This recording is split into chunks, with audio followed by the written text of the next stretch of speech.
दोनों भाइयों बहनों सभी को जय भीम।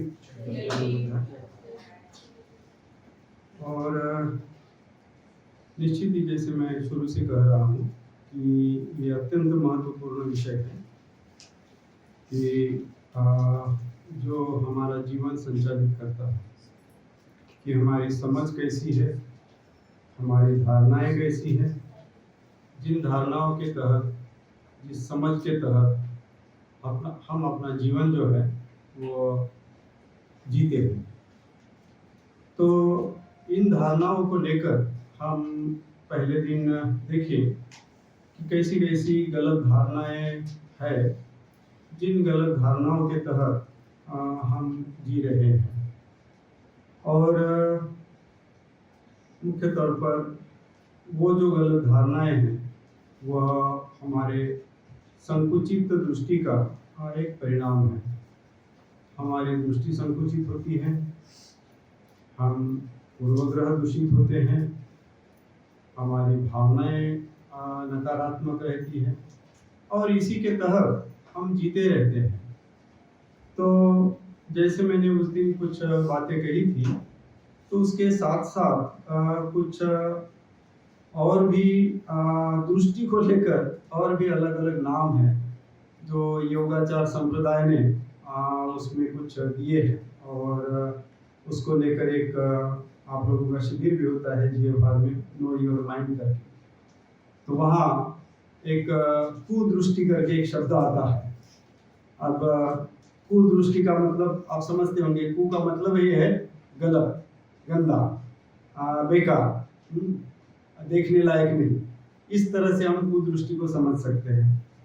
तो ये कुदृष्टि का ही एक हिस्सा है मिथ्या दृष्टि। तो एक प्रकार की उसके अनुसार 5 प्रकार की दृष्टियां हैं।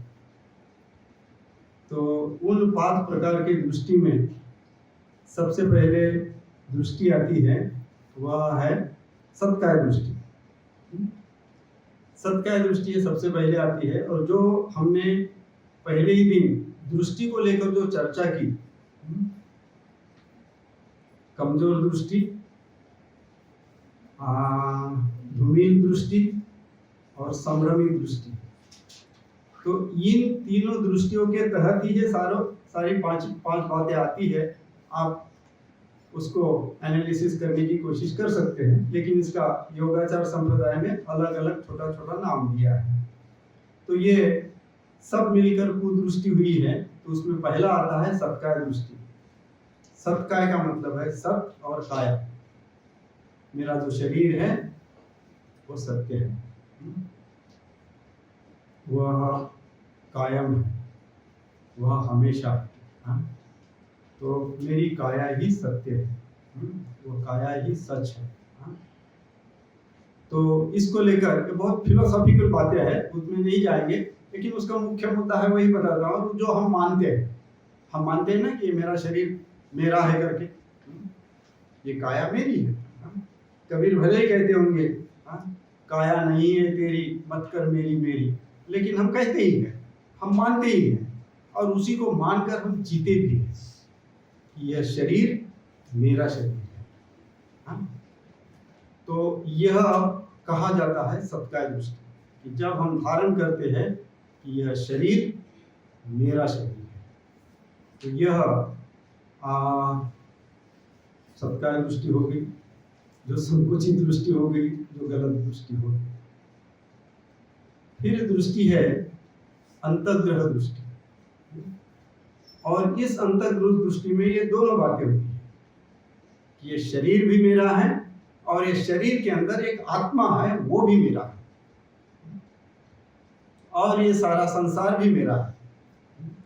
तो मैं को पकड़कर जीने की जो बात होती है, तो उसमें जो है अंतर्ग्रह दृष्टि में कि मैं हूँ, मेरे अंदर आत्मा नाम की कोई कभी छोटी सी चीज है, और वह बहुत महत्वपूर्ण है। तो ये इसको हम अंतर्ग्रह दृष्टि कहते हैं कि मेरा ग्रह हो गया है कि मेरे अंदर आत्मा है, और उस आत्मा को लेकर मैं जी रहा हूँ। तो मेरा आत्मा है ऐसा नहीं, वो नित्य है। केवल आत्मा है इतनी ही बात नहीं है। तो मेरा आत्मा नित्य है, परमानेंट है, हमेशा। उसी को लेकर तो जन्म पुनर्जन्म पाप पुण्य ये करो वो करो, आत्मा को खुश रखो, आत्मा को संतुष्ट रखो, ये सारी बातें करते हैं। तो ये अंतर्ग्रह दृष्टि का ये हिस्सा है कि मेरे शरीर के अंदर आत्मा है और वह आत्मा नित्य है, हमेशा है, वो कायम है। हाँ? और उसके साथ साथ ये जग भी कायम है, क्योंकि मरने के बाद तो मैं यही आऊंगा, इसी जगत में आऊंगा, तो यह जग भी कायम है, तो जग भी परमानेंट है। तो इस तरह से जो मान्यता होती है उसको कहा जाता है अंतर्ग्रह दृष्टि। फिर तीसरी दृष्टि है जो हमने देखा, मिथ्या दृष्टि, जो हमने देख लिए हैं, तो उसी का हिस्सा है ये सारा। चौथी दृष्टि है दृष्टि परामर्श, और ये दृष्टि परामर्श का हिस्सा होता है कि मैं जिस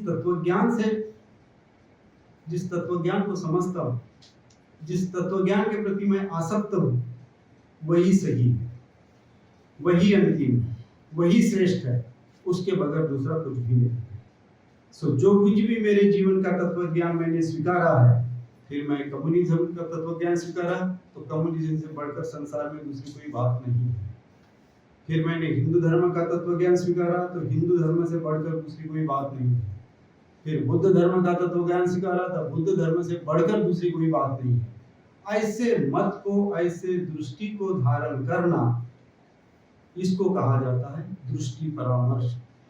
कि जो कुछ भी मेरा तत्वज्ञान है, जो कुछ भी मेरे मत है, जो कुछ भी मैं दृष्टिकोण रखता हूँ, वह श्रेष्ठ है, उससे बढ़कर दूसरा कुछ नहीं, और वो भी नहीं तो इसी के साथ सारे लोगों ने जीना भी चाहिए, ये भी एक आग्रह की भूमिका रहती है। तो उसको कहा गया है दृष्टि परामर्श। और इस दृष्टि परामर्श के ही कारण संसार में युद्ध होते आए। जो भी युद्ध हुए हैं, जो कुछ भी हुआ है, वो केवल इसी के लिए। हम जो है इसी को मानो, नहीं मानते हो तो जीने के लायक नहीं हो। यही जो दृष्टि परामर्श है, ये बहुत भयानक है कि मेरा तत्वज्ञान है, वही श्रेष्ठ है, वही सारे लोगों ने पालन करना चाहिए। तो यह जो बात है, ये दृष्टि परामर्श की होती है। और फिर अंतिम है शील व्रत परामर्श, वो भी दृष्टि हमारी धारणा होती है। और शील व्रत परामर्श में क्या है, अपनी भाषा में समझाओ तो पूर्णिमा के दिन उपवास करना, सफेद कपड़े पहनना और खीर बांटना, बस यही धर्म है। ये नहीं कहे तो आपने धर्म का पालन नहीं किया। 14 अप्रैल को आपने सफेद कपड़े नहीं पहने तो आप बाबा साहब के अनुयायी नहीं है, ये धर्म है। ये शील व्रत परामर्श हो जाता है। सो धर्म का आचरण अलग रहता है, ये बाह्य आडंबर पर और ये बाह्य बातों पर, उसी को हम चिपक कर कहते हैं कि ऐसा ही करना चाहिए, नहाने के बाद अगरबत्ती लगाना चाहिए, यही है, यही धर्म जीवन है। तो इस तरह से जो भी है बातें होती है, उसी को हम, जो भी हम कृति करते हैं, धार्मिक कृति करके जो करते हैं, उस धार्मिक कृति को ही धर्म जीवन समझ पड़ बैठते हैं कि वो धार्मिक कृति जो है वही सब कुछ है, वही जीवन है। उसी दृष्टि को धारण कर लेते हैं कि बस इतना ही है और यही करने से पर्याप्त है। तो यह जो बातें हैं, ये दृष्टि परामर्श की है। अब ये जो हमने उस दिन आपको बताया कि पूर्वाग्रह दृष्टि, ये ऐसा ही है, ये इसी में ढूंढो कहाँ मिलेगा ये बात इसमें। तो ये जो बारीकी की बातें हैं, ये योगाचार संप्रदाय ने इसको इतना बारीकी में लेकर गए हैं। लेकिन जो हमने 3 दृष्टि देखी, वो 3 दृष्टि के तहत ही ये सारी बातें आती हैं। इसलिए मैंने फिर से उसको आपको ये जानकारी दी है कि ये जो मिथ्या दृष्टि का हिस्सा है और ये सारी 7 अनुशया है, जो कुछ भी है, तो ये 7 अनुशया के तहत ही, जैसे 7 अनुशया में आता है, कौन सा एक है, भवराग, वो भी इसी में है। फिर अहंकार की बात आती है, मानानुशया, वो भी इसमें है कि मैं हूँ। तो ये अहंकार की जो, ये सारी बातें जो है, ये जितनी भी है, हीनयान संप्रदाय की वो थ्योरी है, हीनयान संप्रदाय की वो शिक्षा है, ये 7 अनुशया की या अनुशया सूक्त की, लेकिन इसमें जो है महायान संप्रदाय में, योगाचार में इसको और बारीकी से बारीक बारीक दृष्टियां बनाई है। तो इतना यदि आप में क्या कहेंगे संयम है तो फिर उसको पढ़ो, समझो और उसको आचरण करने की कोशिश करो। तो ये एक बात होती है। तो ये समझने की बात है कि ये जो है यह हम जो देख रहे हैं ये दृष्टि, तो ये हो गई पहले दिन का हिस्सा कि हम मिथ्या दृष्टि, जो हमारे जीवन का बहुत भारी हिस्सा है और हम उसी में ज़्यादा से ज़्यादा जीवन जी रहे हैं। बहुत कम जीवन हम योग्य दृष्टि की ओर गए हैं। और योग्य दृष्टि के तौर पर जब मैंने कल आपसे जानकारी दी कि बाबा साहब ने जो 6 बातें बताई, उन 6 बातों की तरफ पहली जो 3-4 बातें हैं वह एक हमारी क्या कहेंगे, एक फाउंडेशन है, एक पाया भरनी है, एक जमीन तैयार करने वाली बात है, जिसके ऊपर सही में दृष्टि फिर आपको निर्माण करनी है या उसके ऊपर इमारत करनी है अपनी दृष्टि की। वो है शील का पालन, जीवन की शुद्धता, पहली बात आई है। दूसरी बात आई है कि निब्बान की प्राप्ति, लोभ मोह द्वेष से मुक्ति या लोभ मोह द्वेष के नियंत्रण में। तीसरी बात आई है तृष्णा त्याग, उसी से संबंधित है। तो ये जो 4 बातें हैं शुरू की, ये 4 बातें एक हमारी मनोभूमिका तैयार करते हैं, जिस मनोभूमिका के आधार पर फिर आप कुछ समझने के लिए, थोड़ा सा आपको एहसास होने के लिए मदद होती है कि हाँ सब कुछ अनित्य है। अनित्यता का कुछ थोड़ा सा एहसास आपको हो सकता है, क्षण भर के लिए न हो लेकिन होने का चांस रहता है। और फिर अंतिम जो है कर्म, और कर्म के तरफ आपका मन झुका होता है कि जो सही है उसी को करना है, जो गलत है उसको नहीं करना है। तो कुशल कर्म और अकुशल कर्म, यह जो बुद्ध धर्म की खास शिक्षा है, उसके अनुसार फिर हम हमारे धारणा जो होती है, हमारी दृष्टि जो होती है, वो कुशल कर्म करने की बनती है। तो जब तक शील का पालन न हो, मन पर कोई ठीक से उसका बात न हो, तब तक ये जो धारणा है कि कुशल कर्म करना ये योग्य दृष्टि है, उसी के तहत जीना ये सही है, ये हमारे मन के अंदर नहीं बैठता।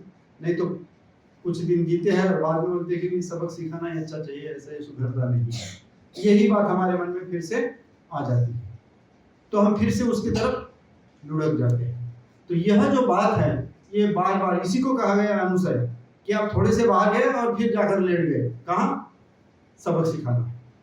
तो यह जो बात है ये अनुसया की बात है कि हमारे जहन में, हमारे अस्तित्व में ये सारी बातें इतनी ठूस ठूस के भरी है, उसी से हम बने हैं। इसलिए थोड़ा दूर हम घूमते हैं फिर आकर उसी में गिर जाते हैं। तो यह जो बात है, यह योग्य दृष्टि को बनाए रखने के लिए हमारा जो मन है, वह हमारा मन शील पालन की तरफ आकृष्ट होना चाहिए। और शुरू का शील पालन नियमों के तौर पर क्यों न हो, लेकिन हमने करने की जरूरत है। पहले कम से कम नियमों के तौर पर ही शील पालन करने की शुरुआत कीजिए, और नियमों के बाद फिर तत्वों पर आए। तो कम से कम शुरुआत जो है, नहीं भाई ये नियम है, मुझे पालन करना है, शिस्त करके पालन करना है, ये शिस्त है मेरे जीवन की। और उस शिस्त के तौर पर, नियम शिस्त का हिस्सा है, तो शिस्त के तौर पर, नियम के तौर पर हमें शील पालन करना ही है। बाद में बात की बात है कि इसका तत्व क्या है, और फिर तत्वों पर उतर आएंगे। एक दिन में ही तत्वों पर उतर आएंगे तो आप समझ भी नहीं पाएंगे, आप संभ्रमित हो जाएंगे। तो शुरू में है कि आपको इस तरह से अपना जो पृष्ठभूमि है वो शील के आधार पर तैयार करनी है, तभी आप योग्य दृष्टि धारण करते हुए जी सकते हैं। और कल हमने ये भी बात देखी थी कि मनुष्य जीवन जो है वो 3 स्तर पर होता है। मिथ्या दृष्टि के स्तर पर वो एक प्राणी स्तर का जीवन जीता है। मनुष्य स्तर पर वो एक थोड़ा सा इंसानियत का, मानुषिकी का जीवन जीने की कोशिश करता है, इंसानियत का जीवन जीने की कोशिश करता है, इंसान बनकर रहने की कोशिश करता है। और उसके आगे यदि आप निकलते हैं और योग्य दृष्टि में अच्छी तरह से प्रतिष्ठित हो जाते हैं, तो आज का विषय है हमारा लोकोत्तर दृष्टि कि लोकोत्तर मनुष्य, कि लोकोत्तर मनुष्य कैसा होगा, उसकी सम्यक दृष्टि कैसी होगी, किस तरह से वो सम्यक दृष्टि के तौर पर जिएगा। तो आज का जो हमारा विषय है वो सम्यक दृष्टि का समझने का है।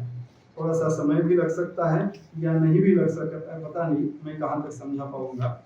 तो ये जो हिस्सा है, जैसा मैंने कहा कि पहली बात जो है कि जब हम मिथ्या दृष्टि से जीते हैं तो ये 3 बातें प्रमुख होती हैं।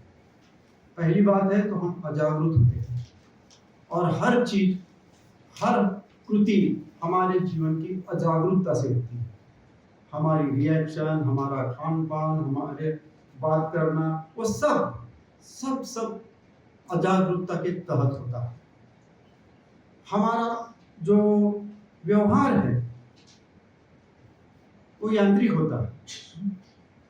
अब घर की भी बात रहती होगी, क्या करने से इस आदमी को गुस्सा आएगा, ये बराबर जानते हैं।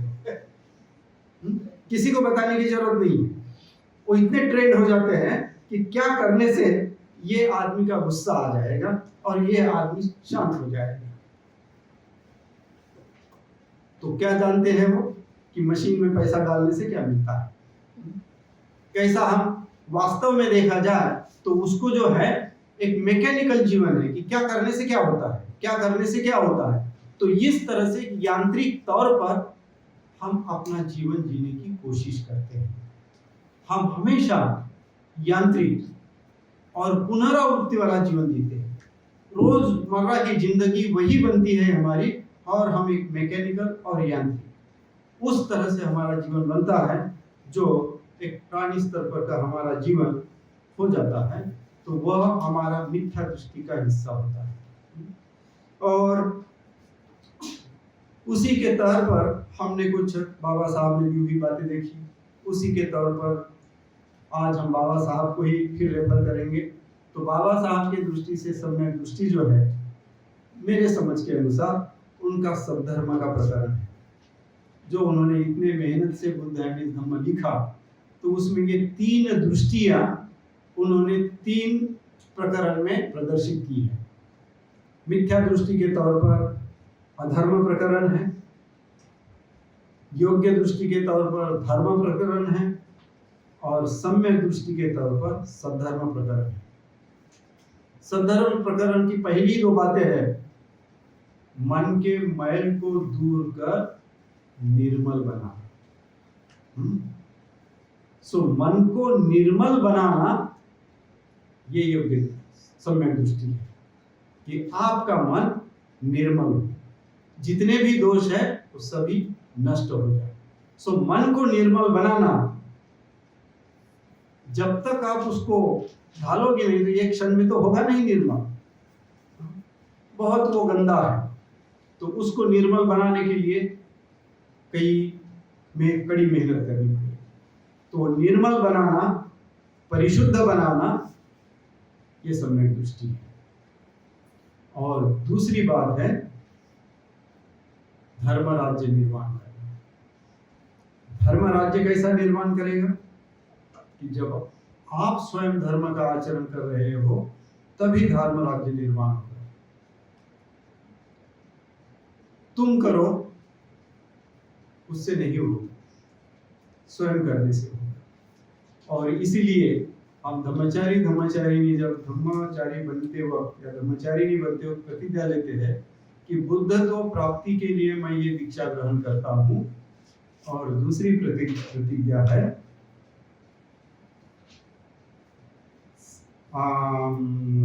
सभी सजीवों के हितार्थ में ये दीक्षा ग्रहण करता हूँ। सो पहले में है मन को निर्मल बनाना और दूसरे में है मेरे जीवन से किसी को भी परेशानी न हो और मेरे जीवन से सभी का हित हो, उसके लिए कार्यरत है।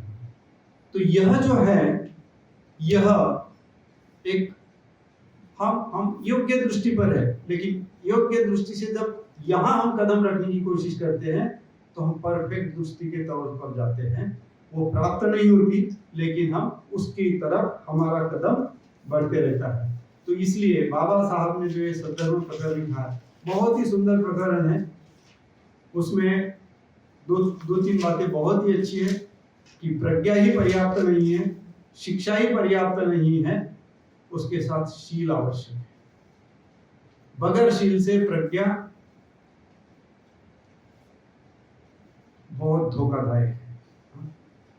तो प्रज्ञा और शील ये दोनों साथ में होनी चाहिए। और प्रज्ञा और शील के साथ बाबा साहब तीसरी भी बात करते हैं कि प्रज्ञा और शील ही पर्याप्त नहीं है तो मैत्री होनी चाहिए, और बगैर मैत्री से कुछ भी नहीं होता। तो बाबा साहब इन तीन बातों को जोड़ देते हैं। पहला कि मन को शुद्ध बनाना, निर्मल बनाना, बाद में शिक्षा और प्रज्ञा प्राप्त करना, और बाद में शील यानी मैत्री का विकास करना। सो मैत्री, प्रज्ञा, यही सम्यक दृष्टि है कि आपके अंदर प्रज्ञा हो, आपके अंदर मैत्री हो, तो मैत्री और प्रज्ञा के साथ ही आपकी सम्यक दृष्टि हो सकती है। उसके बगैर कोई सम्यक दृष्टि नहीं हो सकती है। तो अब इन बातों को हम थोड़ा सा गहराई में देखने की कोशिश करेंगे कि फिर ये सम्यक दृष्टि शब्द आया कहाँ से। तो बुद्ध धम्म के शिक्षा से। बुद्ध ने जब अपना पहली शिक्षा शुरुआत की सारनाथ में, तो उन्होंने कहा कि मेरी शिक्षा का मूल है दुख का नष्ट करना, और दुख नष्ट करने के लिए जो कुछ भी मैंने मार्ग आपके सामने लाया हूँ, वो 5 परिव्राजकों को बता रहे हैं, जो कुछ भी मैंने मार्ग आपके सामने लाया हूँ वह मार्ग सम्यक दृष्टि से शुरू होता है। तो ये सम्यक दृष्टि क्या है? बुद्ध उन 5 परिव्राजकों को सम्यक दृष्टि सीधे सीधे समझा रहे हैं।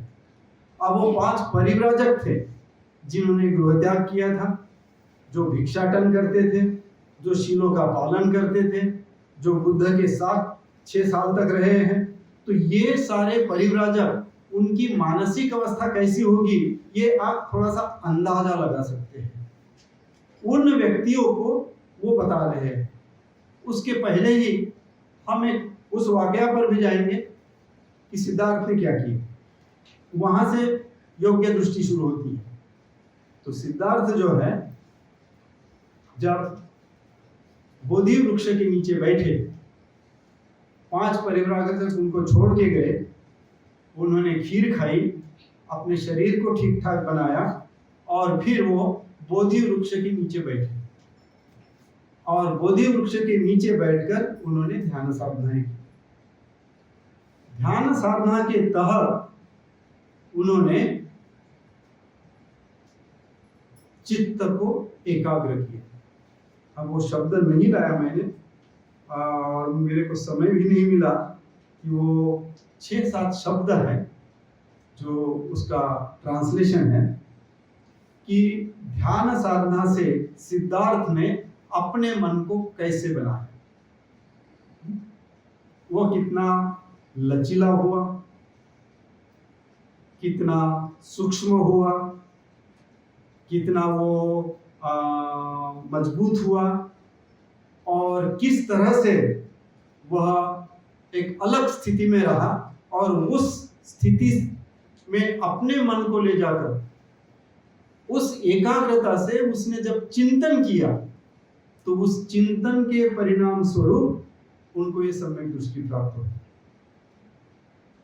तो जो भी ग्रंथ है, सो ग्रंथ के अनुसार वैशाख पूर्णिमा के दिन सिद्धार्थ को प्रथम प्रहर में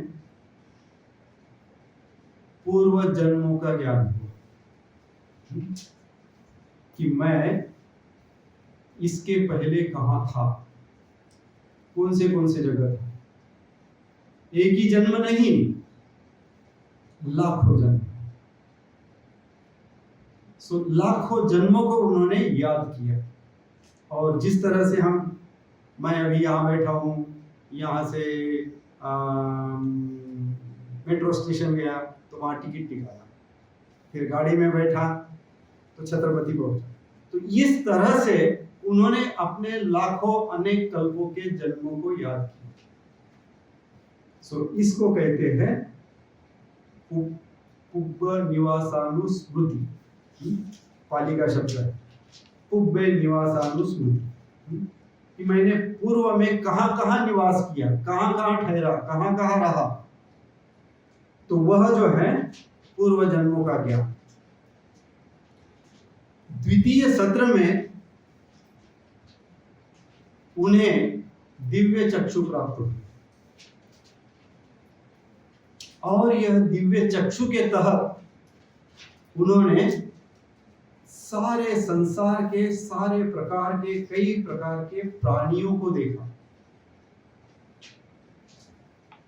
उनका निर्माण होना, उनका नष्ट होना। इस दिव्य चक्षु से उन्होंने पूरे विश्व में संचार किया और संचार से उन्होंने ये सारा ढूंढ के निकाला, अनुभव किया।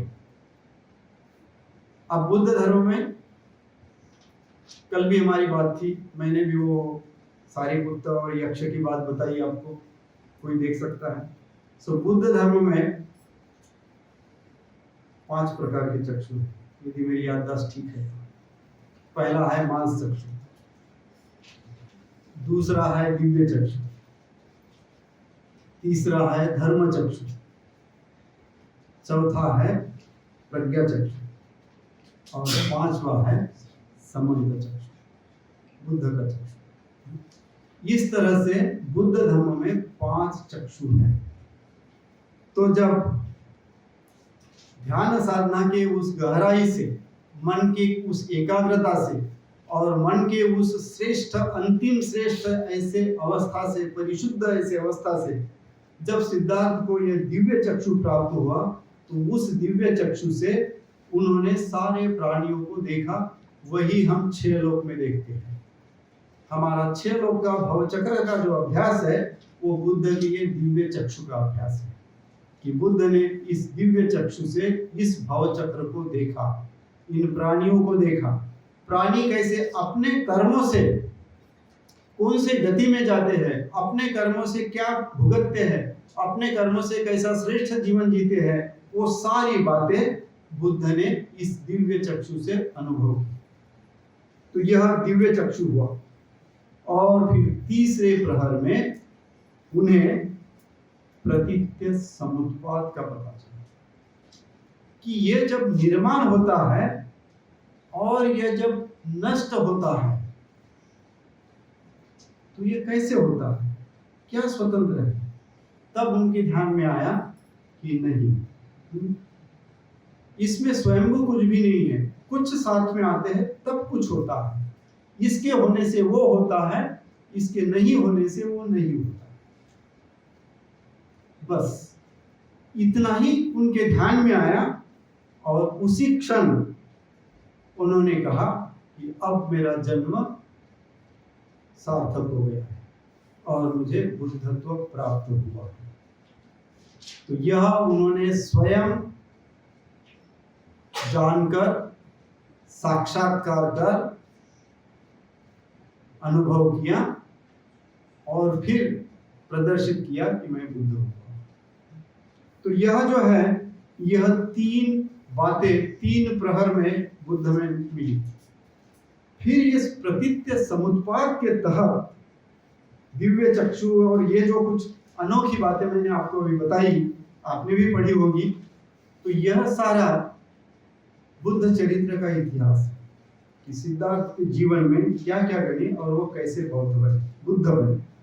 और बुद्ध बनने के बाद, ये बुद्ध तो प्राप्ति हुई है, उसके पहले जो कुछ भी बातें हैं वो नहीं है, वो उसका हमारे से संबंध नहीं है।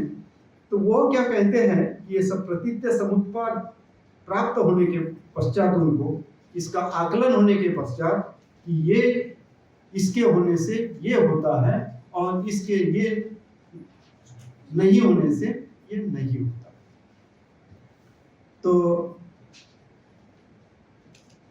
राहुल सांकृत्यायन जी ने उसका पाली शब्दों का बड़ा अच्छा अनुवाद किया और इन्हीं शब्दों को भंते ने भी बहुत इन्हीं शब्दों का अनुवाद किया है।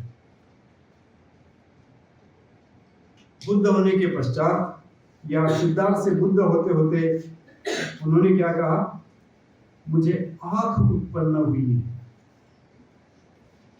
सिद्धार्थ क्या कह रहे हैं कि जब यह अनुभव हुआ पूर्व जन्मों का ज्ञान, दिव्य चक्षु और उसके पश्चात प्रतीत्य समुत्पाद, इसका ज्ञान होने के पश्चात क्या कहते हैं वो, मुझे आंख उत्पन्न हुई। तो तीसरी आंख तो नहीं है, ये जो आंख उत्पन्न हुई यह धर्म चक्षु के पश्चात का, प्रज्ञा चक्षु के पश्चात का समंत चक्षु की बात। तो ये पांचों चक्षु उस वक्त बुद्ध को प्राप्त हुए। तो यह है आंख उत्पन्न होने। आंख उत्पन्न होने से मतलब देखने से मुझे ज्ञान प्राप्त हुआ। जब देखते हैं तभी ज्ञान प्राप्त होता है कि नहीं? बगैर देखे ज्ञान प्राप्त होता? सुन सुनकर जानकारी मिलती है, लेकिन प्रत्यक्ष देखने से हमें ज्ञान प्राप्त होता है, हमें पूरी जानकारी मिलती है। और फिर उसके बाद कहते हैं प्रज्ञा उत्पन्न हुई। भंते उसको कहते हैं फुल नॉलेज, ज्ञान को कहते हैं केवल नॉलेज। और आंख उत्पन्न हुई उसको कहते हैं विजन, कि मुझे विजन प्राप्त होगी। ज्ञान प्राप्त हुआ तो नॉलेज हो गया, प्रज्ञा उत्पन्न हुई तो फुल नॉलेज हो गया, और फिर हो गई विद्या उत्पन्न हुई, जिसको हम कहते हैं विद्या चरण संपन्न। ये जो बुद्ध का एक विरोध है उसका हम उल्लेख करते हैं, वह है अंडरस्टैंडिंग। मेरी समझ निर्माण हुई, जीवन के प्रति समझ निर्माण हुई, इस संसार के प्रति समझ निर्माण हुई, यह अस्तित्व के प्रति मेरी समझ निर्माण हुई। तो यह समझ मेरी दृढ़ हुई, और जब ये सब बातें एक के बाद उत्पन्न हुई तो फिर आलोक उत्पन्न हुआ। मतलब मन प्रकाशित हुआ, अब करने लायक कुछ नहीं बचा, जो करना था सो कर लिया। तो यही है बुद्ध धम्म की प्राप्ति जो सिद्धार्थ ने की। तो सिद्धार्थ फिर वहीं रुके नहीं, यह जो उनका अनोखा अनुभव है वो शब्द प्रयोग अश्रुत, मतलब जो मैंने इसके पहले नहीं सुना, अनहर, ऐसा कुछ भी नहीं सुना जो मेरे अनुभव में, जो मेरे आंख में मुझे दिखा दिया है। सो इसके पहले किसी से सुना नहीं था, ऐसी बातें मेरे को ये प्राप्त हुई। और जब उन्होंने कहा कि मुझे अभी ज्ञान प्राप्त हो गया है, मैं अभी बुद्ध हो गया हूँ, उसके पश्चात ग्रंथों के अनुसार वो 1 सप्ताह तक उसी आसन पर बैठे रहे, उस बोधि वृक्ष के नीचे, जिसको वज्रासन कहा जाता है, उस वज्रासन पर 1 सप्ताह भर वैसे ही बैठे रहे और चिंतन करते रहे कि मैंने क्या देखा, मैंने क्या अनुभव किया, इसका क्या अर्थ है, मैं क्या समझूं। तो उसी एकाग्रता से वो वहां चिंतन करते हैं, और उस चिंतन से उनको कुछ बातें स्पष्ट हुई, और वह बातें स्पष्ट हुई, वह जो है ऊपर की कड़ी, जो भव चक्र की सबसे ऊपर की कड़ी है, जला अपन जिसको हम मराठी में येट कहते हैं, जो टूट जाए तो चाक जो है टूट जाता है। मतलब आपने यदि लकड़ी का चक्का देखा होगा तो उसको बीच में आस होता है, उसके ऊपर पैसे आरे होते हैं और उसके ऊपर एक लोहे की पट्टी होती है। हाँ? लोहे के पट्टी से वो सब बंधा हुआ होता है। पहले की गाड़ियां, बैलगाड़ियां जो चलती थी तो ऊपर की जो लोहे की पट्टी होती थी वो यदि टूट जाए तो पूरा चक्का ही जो है कोलैप्स हो जाएगा। आजकल तो सब लोहे के आगे चक्का कोलैप्स नहीं होता, फिर पट्टी लगाते, लेकिन पहले ऐसा यदि हो जाता है तो पूरा है। तो वो जो है तो ऊपर की जो कड़ी है वो ऊपर की कड़ी उनके ध्यान में आई कि अविज्ञा से लेकर जरा मरण तक जाता है। अविज्ञा के कारण संस्कार होते हैं, संस्कार के कारण विज्ञान होता है, विज्ञान के कारण नाम रूप होता है, नाम रूप के कारण फिर कड़ी चलते रहती है। षडायतन है, फिर स्पर्श है, फिर वेदना है, तृष्णा है, घूमते रहो। तो ये होने से ये होता है और ये नहीं होने से ये नहीं होता। तो यह जो है वह भव चक्र की जो बाहर की कड़ी है, ये सारा संसार केवल मैं ही नहीं, तो ये सारा संसार, सारा अस्तित्व इसी कड़ी में जुड़ा हुआ। इसी कड़ी के चक्कर लगाते लगाते कई कल्पों से वो जी रहा। सो बुद्ध 100 साल की, 5 साल की, 1000 साल की, लाख साल की बात नहीं करते, वो कई कल्पों की बात करते हैं। और वही कहते हैं कि मैं कई कल्पों से जी रहा हूँ। आपको एक उदाहरण बताओ, पाली का ही उदाहरण है, पटाचरा। आपने सबने कहानी सुनी है पटाचरा है। पति मर गया, एक बेटा चील उठा कर लेके गया और एक बेटा पानी में बह गया। मायके गई, माँ बाप मर गए, घर नष्ट हो गया, घर भी टूट गया। पगली हो गई, कपड़े फाड़ कर कहीं भी घूमना, कहीं भी रहना, कोई भी आंख पर कपड़े दे देता, फाड़ देती थी, फेंक देती थी। ऐसे ही पगलेपन में, नंगे स्थिति में बुद्ध के सामने गई, जो जोर जोर से रोने लगी। बुद्ध का जवाब क्या था?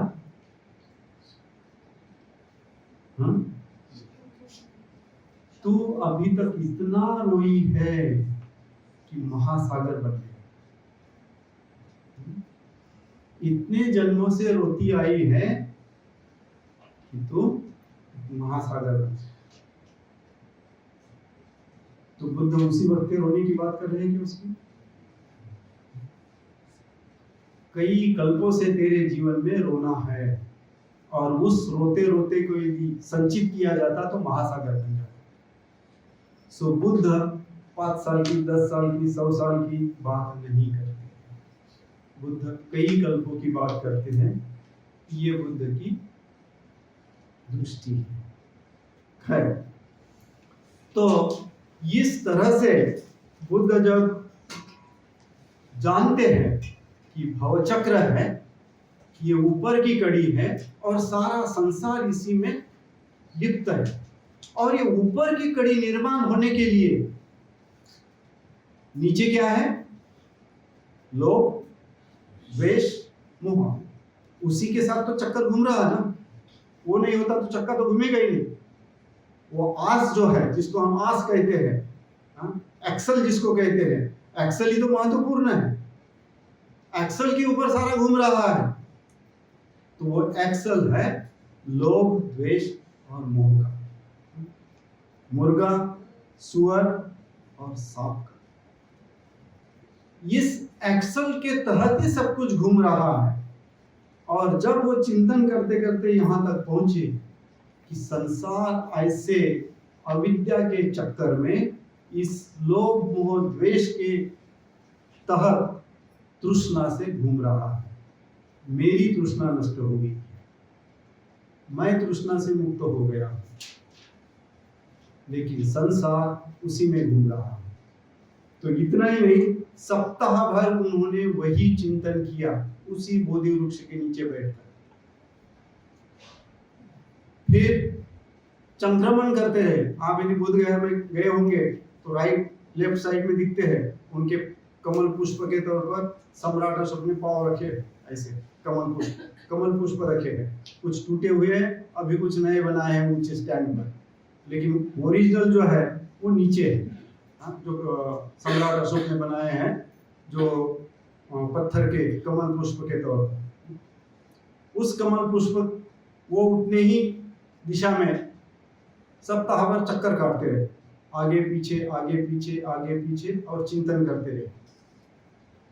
उसके बाद ऊपर जाकर बैठे, वहां से बोधि वृक्ष की तरफ देखते रहे, वहां से वज्रासन की तरफ देखते रहे। ये क्या हो गया, मैंने क्या प्राप्त किया, इसका अर्थ क्या है, उस अनुभव को कैसे बांधूं मैं, उस अनुभव को कैसे जानूं मैं। वहां से उठे तो फिर वो रत्नघर में गए और वहां इस प्रतीत्य समुत्पाद पर फिर से चिंतन किया। ऐसा कहा जाता है कि जब उनका वो चिंतन रहा तो उस चिंतन से उनका पूरा शरीर प्रकाशमान हुआ। जो 5 रंग है, जो 5 रंग आप देखते हैं, जिनको हम पंचशील कहते हैं, तो उस चिंतन के तौर पर, इस प्रतीत्य समुत्पाद के चिंतन के तौर पर उनके शरीर से वो प्रकाश किरण निकली और फिर उनके मन में भाव आया। ये मैं किसी को नहीं बता सकता, कोई समझेगा नहीं, मुझे बेवकूफ समझेगा, मूर्ख समझेगा और मेरा कोई सुनेगा नहीं, तो मैं ये काम नहीं करूंगा। मैं हो गया हूं, मैं इसी में रहता हूं। तो यह जबरदस्त शंका उनके मन में पैदा हुई और इस जबरदस्त शंका को लेकर अब हम बात कर रहे हैं कि यह जो है, जो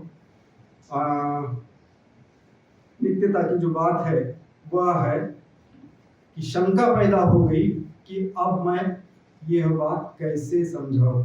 मेरा अनुभव है, वह अनुभव मैं किस तरह से बयान करूं, कौन से शब्दों में रखूं। तो मैंने बेहतर है नहीं बताना चाहिए। जब ये बात आई तो ऐसा कहा जाता है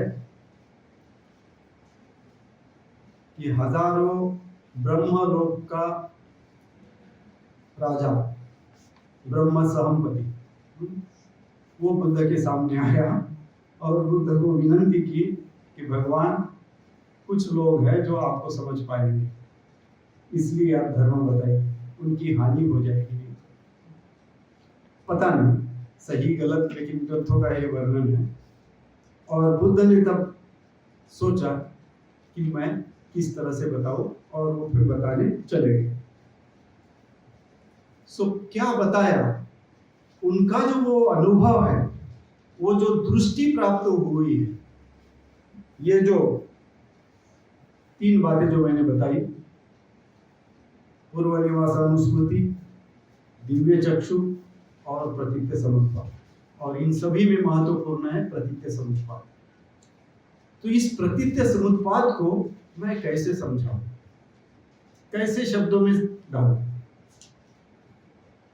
और आज भी वो नहीं समझ रहा है, इसलिए संसार के लोग जो है वो बुद्ध के भाषा में ही चक्कर काट रहे हैं, अविद्या में चक्कर काट रहे हैं और अविद्या को ही अपना श्रेष्ठ जीवन मान रहे हैं। तो वह जो है, तो इस प्रतीत्य समुत्पाद के तहत उनको सबसे पहली बात जो ध्यान में आई, तो सब कुछ अनित्य है। मतलब उनके ये ध्यान में आई कि किसी का अस्तित्व है ही नहीं, और हम किसी का अस्तित्व है ऐसा कह भी नहीं सकते, और अस्तित्व नहीं है ये भी नहीं कह सकते। क्यों? कल का उदाहरण दिया था, चावल पक रहा है, कौन से क्षण में पका, कब आप उसको भात कहोगे? एक ठहराव पर आप उसको भात कहते हो, लेकिन वो तो हर क्षण पक रहा था ना। कौन सा क्षण है पक गया ऐसा बोलने का? ये भाषा है बुद्ध की। वो कहते हैं हमारा अस्तित्व है ही नहीं, और हमारा अस्तित्व है, तो जब कुछ ठहराव है तो उसको हम मान लेते हैं कि मेरा अस्तित्व है। वास्तव में किसी का भी कोई अस्तित्व नहीं है। और अस्तित्व है तो किसका अस्तित्व है? कोई बता सकेगा कि किसका अस्तित्व है? उसको बुद्ध धर्म अलग भाषा में शून्यता कहता है, वो बात अलग है। तो यह बुद्ध कहते हैं कि दो जो अनित बातें हैं, दो जो क्षण हैं, उन दो क्षणों का ठहराव नहीं होता। उन दो क्षणों में भी चीजें एक जैसी नहीं होती, वह अनित्य है। यह सम्यक दृष्टि है। मैं हर क्षण बदल रहा हूं, जन्म से अभी तक मैं हर क्षण बदल रहा हूं। मैं जैसा का वैसा नहीं हूं, फिर भी मैं कहता हूं कि मैं था, मैं हूं और मैं रहूं। तो ये जो धारणा है ये गलत है, या मैं हर क्षण बदल रहा हूं ये धारण करना ये गलत है। तो फिर मैं कहां जिसको मैं धारण कर रहा हूं? सो मैं को धारण करना ये मिथ्या दृष्टि है। मेरे अंदर कुछ मैं है ये समझना गलत है, क्योंकि मोटे तौर पर हम ये समझ सकते हैं कि मेरा जो होना है वह 6 धातुओं का मिलान है। पृथ्वी, आप, तेज, वायु, आकाश और विज्ञान, इन 6 धातुओं का मिलाप है। वो 6 धातुओं का इकट्ठा आना है।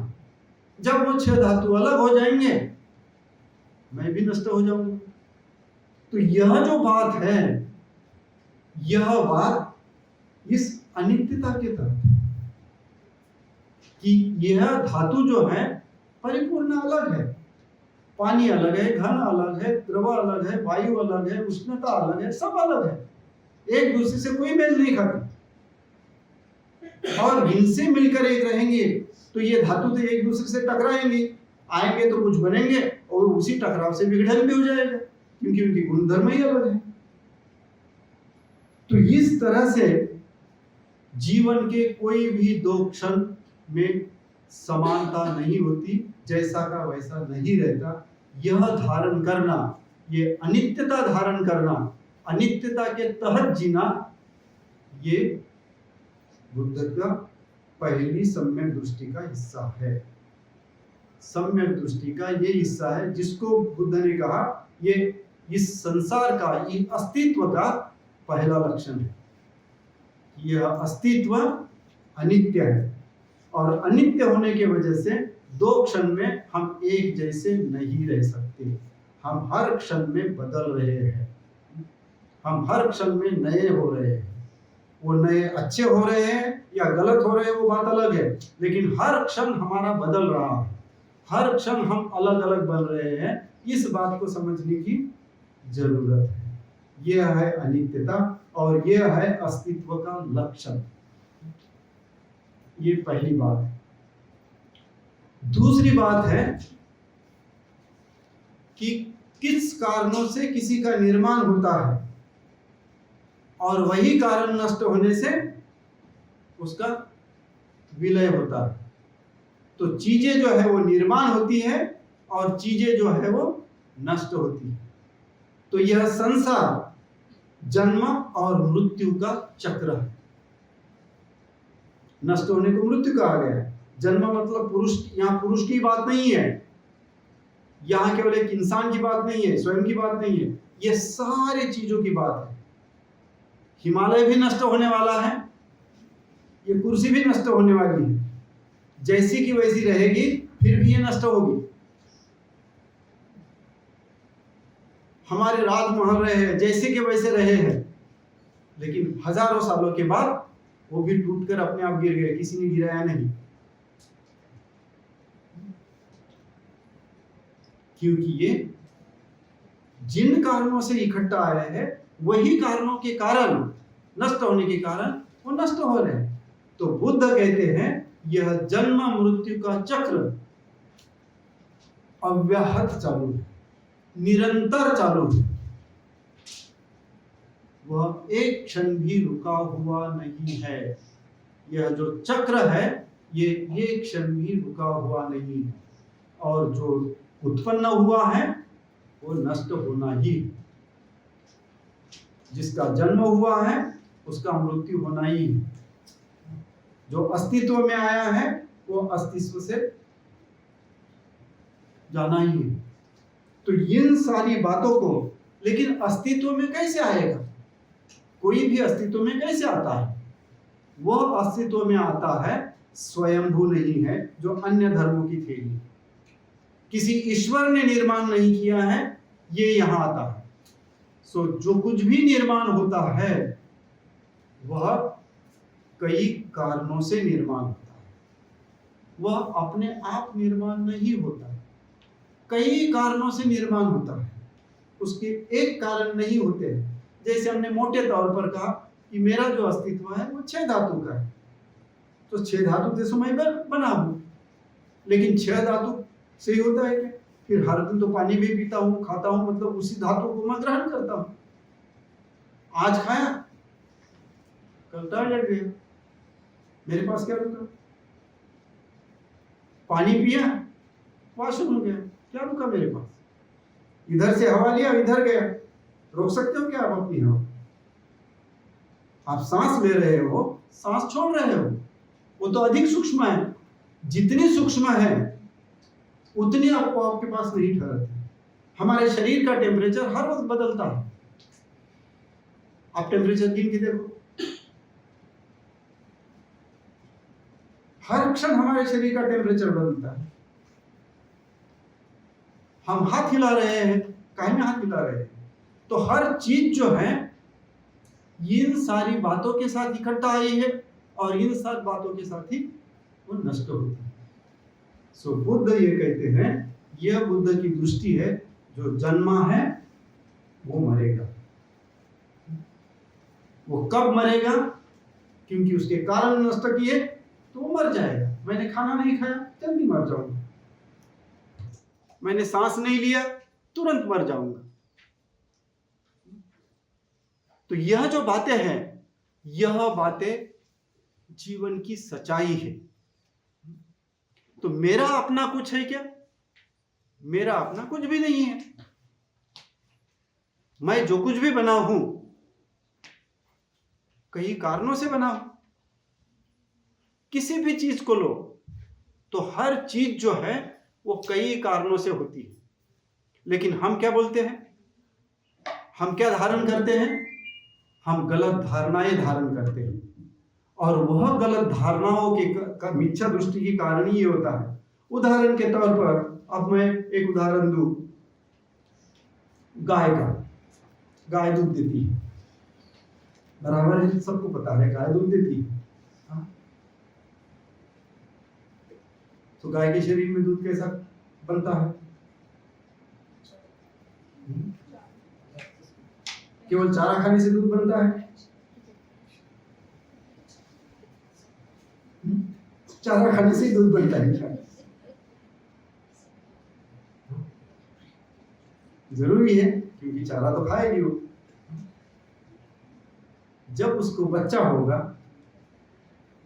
तभी वो दूध देगी, कितना भी खाना खिला। बच्चा होने के बाद भी वो दूध नहीं देती।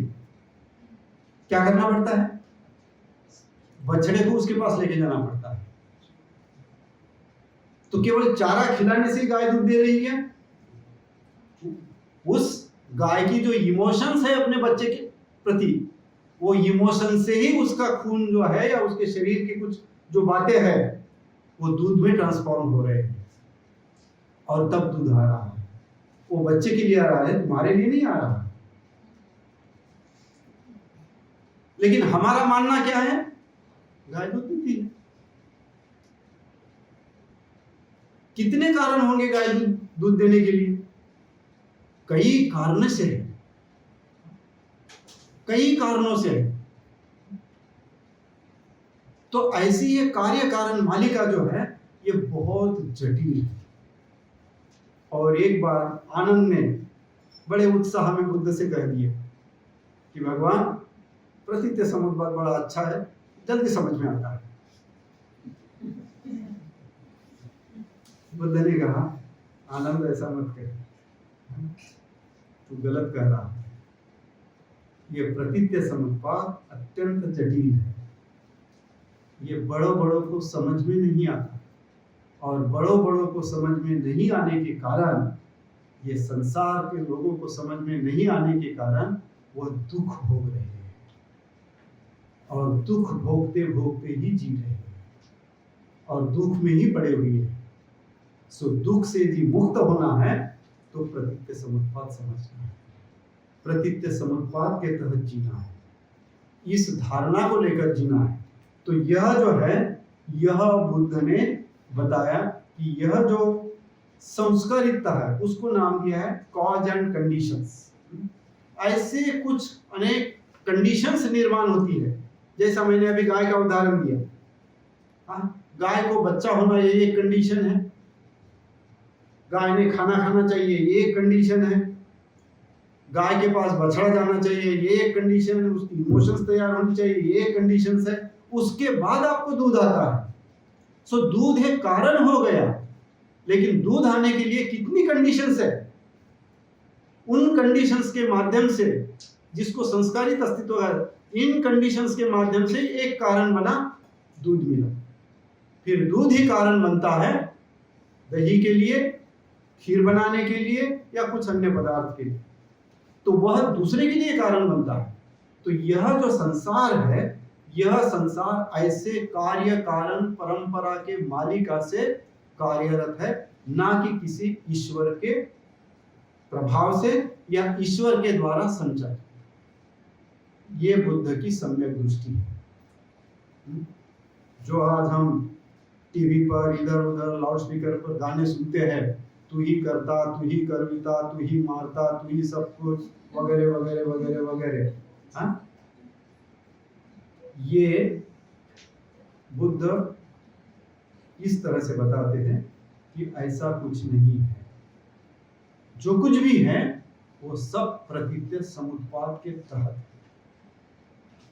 तो ये सम्यक दृष्टि क्या हो जाएगी? अभी पहली हमने अनित्यता देखी, दूसरी देखी ये जो मैं बता रहा हूं प्रतीत्य समुत्पाद, ये बुद्ध का मूलभूत सिद्धांत है।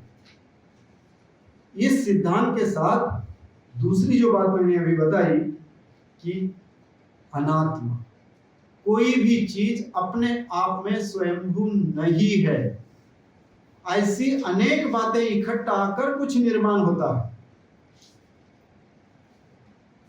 उसको कहा गया है अनात्मा। आत्मा का मतलब परमानेंट, हमेशा चिरकाल तक टिकने वाला, वैसा आत्मा कुछ नहीं है, वैसा स्वयं कुछ नहीं है, अपने आप में कुछ नहीं है। सो जो कुछ भी है वह जो है वह एक दूसरे से मिलकर बना है, तो यह है अनात्मा। तो यह दूसरी थ्योरी है कि अस्तित्व का सिद्धांत है अनात्मा का। और तीसरी जो बात है वो दुख की बात है। अब बुद्ध जो है, बुद्ध अब ये इस वातावरण को समझने के लिए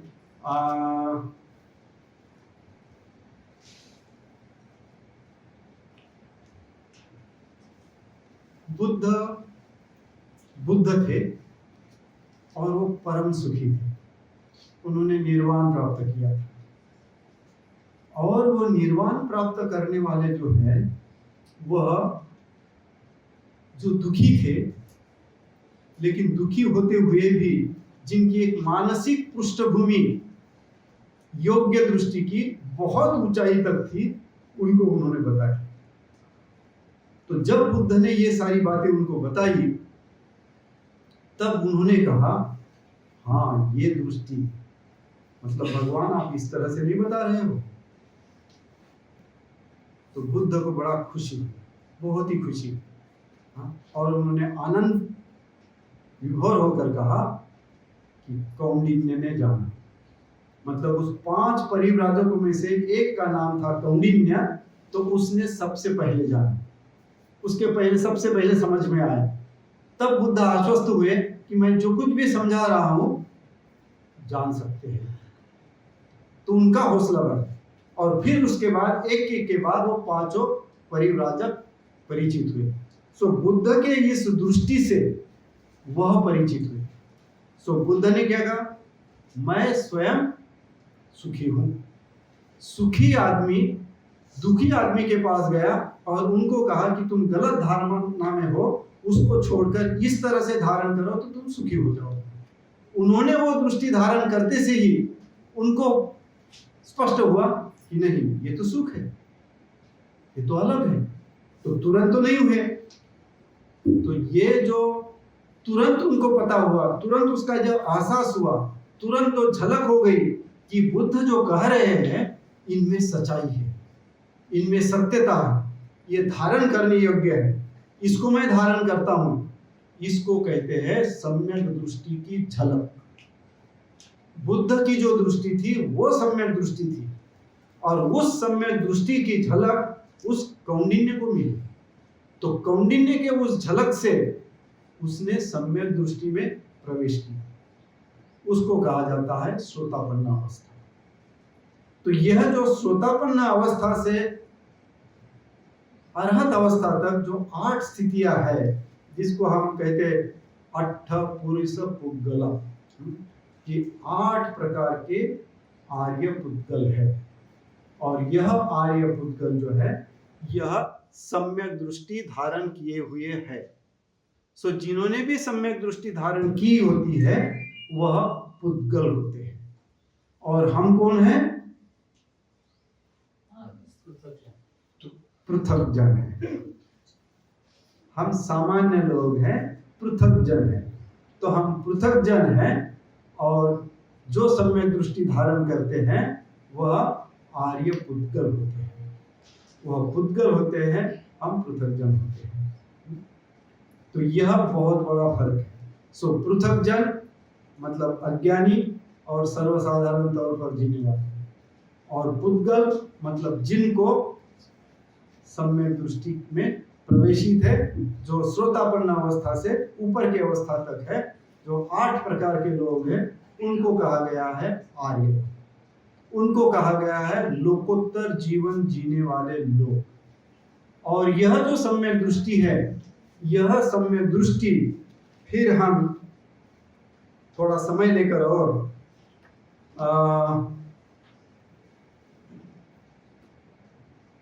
भंते ने जो हमें समझाया उसके तौर पर हम समझने की कोशिश की।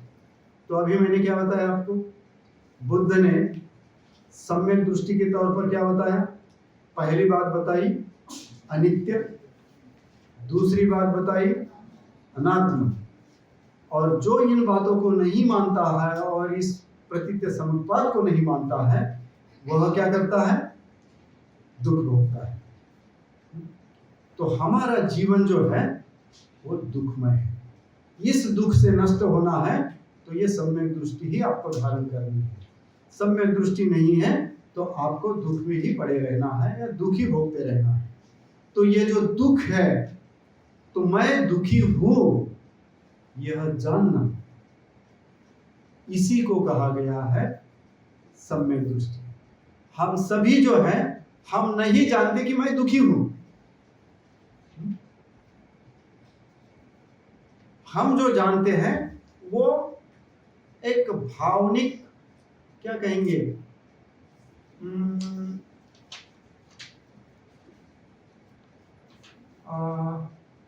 भावनिक आवेग में कहो कि जैसे मुझे ठोकर लगी और जोर से लगी, तो मैं क्या करता हूं? एक तो रो देता हूं, एक तो पांव पकड़कर बैठ जाता हूं, अरे बहुत जोर से लगा, अरे बहुत जोर से लगा, खून निकल रहा है, तो खुद को कोसते रहता हूं। एक्चुअली क्या हो रहा है? ठोकर लगी तो मुझे क्या अनुभव आ रहा है, उस अनुभव के साथ में ले रहता। वैसा ही होता है जब कोई मरता है तो हमें दुख होता है, बोलते हैं ना हमें दुख होता है। वो दुख नहीं है, वो भावना वेग है। आपने क्या अनुभव किया उसके मृत्यु के साथ, वो आपको पता ही नहीं। आप भावना के आवेग में इधर की उधर, उधर की उधर होते हैं। सो भावना के आवेग में आप रोते रहते हो। तो यह जो बात है, यह दुख अलग है, वह दुख अलग है। जो आर्य दुख है वो अलग है। तो यह जो है ये आर्य सत्य है कि दुख ये आर्य सत्य है। और इस आर्य सत्य को जानकर ही आप चौथा आर्य सत्य का आचरण कर सकते हैं, सम्यक दृष्टि का, कि हाँ ये दुख है और ये दुख नष्ट करने के लिए ये धारणा है, मुझे इसी के साथ जीना है, तब मेरा ये दुख नष्ट होगा। तो यह 3 लक्षण है अस्तित्व के, जिसको हमने समझना, जानना, इसका साक्षात्कार करना, इसको कहते हैं सम्यक दृष्टि धारण करना। जब तक ये नहीं होता है तब तक हमारे अंदर सम्यक दृष्टि नहीं है। ये सम्यक दृष्टि का केवल विचार है, केवल शब्द है। हमारे पास वो शब्द भंडार है, वो शब्द भंडार का हम उल्लेख करते जाते हैं, लेकिन वह दृष्टि हमारे पास नहीं होती। वह दृष्टि प्राप्त होने के लिए शील, ध्यान, एक योग्य आचरण और वह स्थिति, मानसिक स्थिति हमें होनी चाहिए। तभी देखो ना, कुछ लोग कुछ पढ़ते हैं वो तुरंत आते हैं। आपने आर्य अष्टांगिक मार्ग में सम्यक दृष्टि कैसे प्राप्त होती है, तो भंते जी ने कुछ लिखा है। उसी में क्या लिखा है? यही बातें लिखी है। शीलों का पालन करने से, ध्यान साधना करने से, कभी कुछ घटना घटित हो उस पर चिंतन करने से, इसी तरह तुम्हें सम्यक दृष्टि की प्राप्ति हो सकती है, सम्यक दृष्टि की झलक मिल सकती है। ऐसे कैसे भी सम्यक दृष्टि की झलक नहीं आती, इसलिए पार्श्वभूमि जरूरी है, योग्य दृष्टि जरूरी है, तभी हम सम्यक दृष्टि की तरफ जा सकते हैं। तो यह जो है सम्यक दृष्टि की ये बात है। और इस दृष्टि का जो दृष्टांत है वह बुद्ध ने जो बताया, यह दृष्टि करके वह इसी बात को अलग तरीके से बताया। उन्होंने यह है, तो पहले क्या बताया? 3 लक्षण, ये सम्यक दृष्टि की एक बात है। दूसरा है कर्म सिद्धांत, ये सम्यक दृष्टि की एक बात है कि कुशल कर्मों का कुशल परिणाम होगा, होगा ही तो, नहीं तो नहीं होगा। मैं हमेशा उदाहरण देता हूँ, पढ़ाते वक्त भी और बातें करते वक्त भी। आपने भाई बेर का पेड़ लगाया तो उसको बेर ही आएंगे, उसको आम नहीं लगेंगे। लगेंगे तो बेर ही लगेंगे, नहीं तो नहीं लगेंगे। लेकिन बबूल का पेड़ लगाने से आपको बेर कभी भी नहीं मिलेंगे। आप अकुशल कर्म करोगे तो कांटे ही उगेंगे, उसको बेर कभी नहीं आएंगे। और बेर का पेड़ लगाओगे तो लगेंगे तो बेर लगेंगे, नहीं लगेंगे तो नहीं लगेंगे। या लगना है तो बेर ही लगेंगे, उसको बबूल के कांटे नहीं आएंगे।